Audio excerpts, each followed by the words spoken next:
महापालिकेच्या निवडणुकीनंतर जो आम्हाला यश मिळालं, महापालिकेत चांगलं यश मिळालं होतं आणि जिल्हा परिषदेत ह्याच्याहून वाढीव यश मिळालं.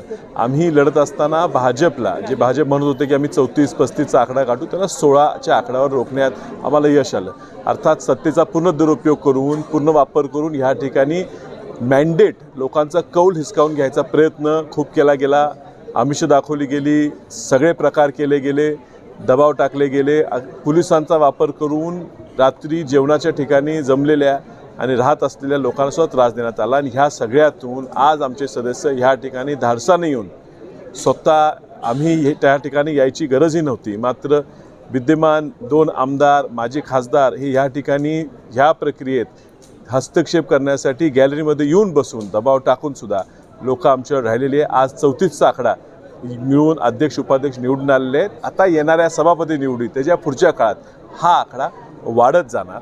आज ह्या ठिकाणी राजाराम बापू ह्या जिल्ह्याचे ज्येष्ठ नेते होते आणि त्यांच्या कुटुंबातले संगीता पाटील ह्या अध्यक्ष झाला. ह्याबद्दल निश्चित आज आम्ही एकत्र काम करतोय.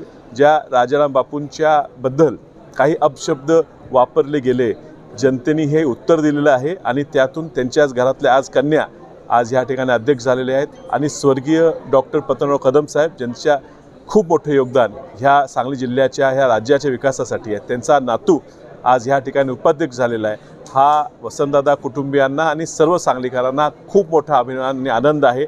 आणि त्यामुळे आता ह्यांच्याकडनं अपेक्षा वाढलेली आहे. निश्चितच जे लागेल ते सहकार्य करून येणाऱ्या दिवसात ह्या सगळ्यांच्या माध्यमातून, ह्या निवडणाऱ्या लोकांच्या माध्यमातून सांगली पुन्हा एकदा अति चांगली करायचा आमचा प्रामाणिक प्रयत्न राहील. थँक्यू. बरं, एक उल्लेख